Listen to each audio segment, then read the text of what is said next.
Immersion. This is a word that gets thrown around often when describing video games, but I feel it can be used to mean many things. For some, it's getting sucked into the game and having time in the real world fly by, or living a power fantasy as a superhero, walking instead of using fast travel because the world feels alive. But when I think of immersion, I think of being put into the shoes of the protagonist, and feeling as if I'm taking part in their life and the world around me, where my choices and actions can change the direction of the story. Though many games could be described as immersive, there is one series that's always stood out to me as one of the most immersive experiences in gaming: Metro. Though the series of Metro now spans 4 games, I will be focusing on Metro Exodus, which is the most recent in the series outside of the VR game that was released only just recently. If you aren't familiar with the Metro series, it's a series of video games developed by 4A Games and based off the book series by Dmitry Glukovsky, and follows the story of Artyom, a young Metro dweller who lives in the Metro of Moscow after the world is sent into disarray from a global nuclear war, leaving the surface a frozen wasteland. Throughout the series, Artyom spends his time exploring and venturing to the surface in hopes of finding a better life, something most people criticize him for. You see, for many of the inhabitants of the Metro, they never knew the world above and spent their entire existence in the dark and dingy tunnels of the underground. And narrative has always been that nothing exists above ground anymore. So for Artyom to risk his life and venture into the irradiated and mutant-infested surface is something only an insane person would do. And the feeling of being in this world is like nothing else any game has managed to capture. From the dark, dingy tunnels filled with mutants to the frozen wasteland above ground, you can see the life the people of the Metro live. Every step takes you through an area dense with remnants of a past life that humanity once led.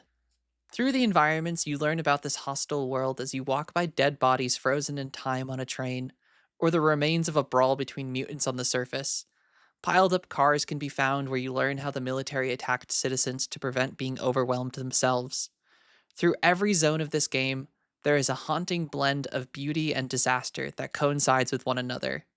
As you walk through many ruins, you truly get a sense for what happened, and the environment pulls you in and builds out the world as you simply walk on by.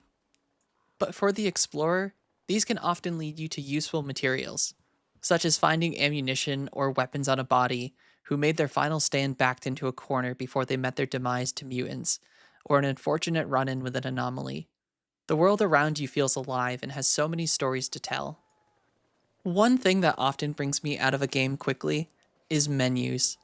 When I have to wait for a map to load, or wait for the game to load while going from inside of a building to the outside, it can pull me out of the world quickly, especially if it's something you need to do frequently. In Metro, you will find almost no menus or loading screens. Menus exist in few places, and when they do, they often blend into their environment. The main menu is the train that your characters travel on, and moving between options switches between physical monitors on the train. The only time you will find yourself loading is when either changing zones or loading your save after starting the game, and the former only happens a handful of times in the 15 to 30-hour campaign. And the times that you have to interact with a menu, it's generally not a screen that pulls up in front of you that requires loading. For instance, a menu you will interact with often is the crafting menu, which is either accessed by pulling out your backpack in the field or finding a crafting bench. But this doesn't take you out of the world. Artyom physically takes his backpack off and places it on the ground in front of you, as you get to inspect the modifications you make to your weapons in real time, and the same goes for benches. When you need to check your location, you don't load a menu containing the map. Artyom carries a clipboard with the local map taped on it, and represents your location with a compass. Need to see your objective? Flip that clipboard over to find a handwritten note on your current task. You never leave the world, and you can still move around while you navigate or check your objective. Though some of this applies to only certain difficulties in Metro Exodus, there is also almost no HUD elements in this game that are just overlays. Almost everything is physicalized. A common trend after nuclear war is radiation, and it's something you constantly have to be on the lookout for. But instead of having a meter on your HUD, Artyom wears a bracer with a Geiger counter that you can check visually, or listen for audio cues as the radiation increases. If you want to check the time, you look at your watch. And if you do encounter radiation in lethal doses, you need to put on your gas mask, which isn't just an overlay that happens instantly. You have to physically take the time to put it on, which if you do this during combat, you may leave yourself vulnerable. And if you get blood or dirt on your mask, it's shown, and you have to wipe it off to clear your vision. But take too much damage, and you'll start to see cracks form on the mask, and even tape that RTM uses to hold it together. It doesn't stop there either. You have to manage your filters, as they won't last forever. When RTM puts his mask on when radiation is present, your watch gets set with a timer instead of the actual time, showing how long your filter has, and it'll beep to signify you only have 60 seconds left. But if you let it run out, you can hear RTM start to struggle to breathe and wheeze. And changing your filters is an action that takes time, as you watch RTM unscrew the old filter and place a new one on, which, just like the gas mask animation, can leave the unprepared unable to defend themselves. From the simple addition to these animations for common mechanics, it adds such a deep level of immersion, as you now have to think like a dweller of this wasteland, and monitor your resources and the impacts of them. For instance, do you risk letting your filter get low to save those precious seconds of breathable air to conserve? Or do you ditch a partially used filter for the peace of mind going into a potentially dangerous room that you won't run out of air during a fight? If I ditch a partially used filter, am I going to have enough for more exploring? Or will I have to craft new ones? If I craft new ones, will I have enough resources to make ammunition or health kits? Every action in this game has layers of cause and effect, and it adds so much depth to the immersion. And if you want to find new locations, you will often either need to wander in search of them, or find somewhere high up to scan the surroundings with your binoculars, which in itself can lead you into new dangers and environmental stories. A common trend in video games is stamina. From Skyrim to Call of Duty, most characters can't run forever, and RTM isn't an Olympic athlete with a massive pool of stamina. When traveling, you will often be on foot, so you'll need to run to cover ground or get away from mutants and bandits alike. But instead of stamina meters on your HUD like many RPGs include, you'll instead need to rely on auditory cues, listening for the increasingly heavy breathing of RTM. And if you want to run for longer distances, you will need to keep your weapon down, which often can leave you unprepared for an ambush, as you will need a few moments to ready your weapon, which often leads you to needing to weigh the benefits of more stamina versus being ready to defend yourself, as health isn't always easy to come by, and some enemies can kill you very quickly. Which brings me to one of my favorite aspects of Metro Exodus: crafting and survival. In the panic of nuclear war and survival, much of the world has been plucked clean of easy-to-use resources, so finding resources and items can often be a challenge. And even when you find resources, you often may not have enough to make everything you need. You need to weigh the pros and cons of an extra health pack or the safety of some extra ammunition. The world is dense with bandits and mutants, and you need to be ready to defend yourself. But defense is pointless if you're a single slash or fall from dying. But if you are willing to venture off the beaten path into danger, there are resources, collectibles, and parts to upgrade your weapons and armor to be found. And the weapons and armor are one of the other aspects of Metro Exodus that make it so immersive. Everything is pieced together from common materials to create weapons and armor of this universe. The guns are often missing covers, stocks may be made out of bent pipes, and in lieu of gunpowder, some guns require some manual labor to prime, such as the T-car. You get the sense that many weapons are made out of necessity and the parts available to its inhabitants. But that doesn't stop them from being effective, even if they look like they are literally held together with tape. And the lack of dust covers in other parts will directly impact how a weapon performs over time. The war-torn world of Metro isn't a clean place, filled with mud, sand, nuclear waste, and much, much more. You are bound to get dirty even if you are careful where you step.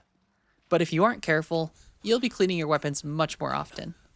And the materials you use to clean your weapons is also the very same material used in many ammunitions and health packs, so tread carefully. As your weapons get dirty, they start to jam or lose accuracy and power, so clean weapons are an important step to survival, as missing too many shots may lead to no ammo, and jams may lead to an enemy closing the gap and wounding you. And being wounded can often lead to more difficult fights, as just like stamina, you don't have a health meter. You will start to see red and get tunnel vision, making visibility even more difficult at times, and repeated injuries can cause damage to your armor, helmet, and gas mask, which all require repairs after time. In the Metro and many other areas of former Eastern Europe, You will be going into bunkers and buildings that lack power, so flashlights and night vision become a necessity. But these tools require recharging fairly often when in use. And instead of opening a menu, popping a battery in, and being done with it, no. You have to physically charge the devices with a handmade charger. This requires you to put your weapons away and pull out this device and pump it to charge your electronics. And not having a light in a dark building or bunker is a quick way to end your journey. These places often have many places you can fall into, or lurking enemies that can blend in with the environment, waiting for their prey. If you decide to do this while being attacked, you're going to find yourself on the receiving end of many claws. While exploring, finding resources, and in general trying not to die, you will also partake in one of RTM's greatest pastimes: collecting postcards. Through the series, RTM has always been fascinated with collecting these pre war artifacts, as they show a world that he knew only as a child, and they give him hope for a better future. As you explore around the different zones on your journey, you will often find these postcards tucked away in homes, schools, and bunkers. And as RTM picks them up, you get a glimpse of them, and they often showcase the very area you are in, giving you a flashback to what once stood. It's such a small detail, but something about the contrast of the ruins that you now stand in to the picture seen in the card grounds you in this world and makes you too want to find a better home for your group of survivors. Somehow, the developers took an often mundane task in video games and grounded it in the story and motives of the characters, making it something you often want to seek out. And it's just one of the many things I love about this game and the studio behind it. You can even find the postcards later on back in your room on the train, which adds another layer of immersion as you will get to see the collectibles in cutscenes and while your group is traveling. One last aspect of Metro Exodus I want to talk about is the cutscenes.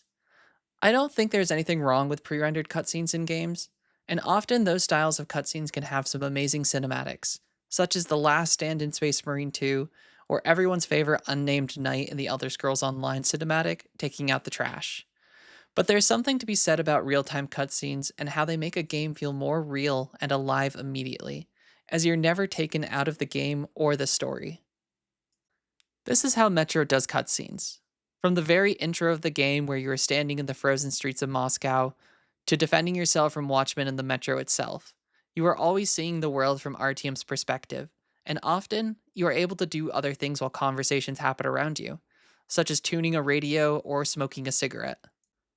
For me, it immediately makes me feel more a part of the world and gives a stronger connection to its characters, as you see them have conversations with others about their own lives and not just RTM's. You see how this journey impacts them and what stakes they have in it too. It's such an amazing way of telling a story, and I wish it was more common in games today. I may not be the first person to talk about how Metro is one of the most immersive games to have ever been made, but more than 5 years later, I have yet to play a game that makes me feel that I'm truly in the shoes of the protagonist as much as Metro Exodus has.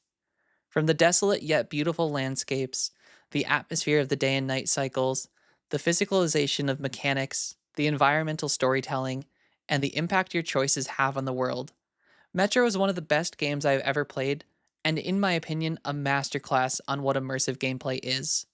There is so much to love here and get lost in, and I can't wait to see what's next for the sequels. A huge thanks for watching, and if you enjoyed this video, maybe consider liking and subscribing. I also stream on Twitch and here on YouTube regularly, where we've played through games like Metro and many others, so feel free to stop in and say hi. More information can be found in my bio and the description of this video.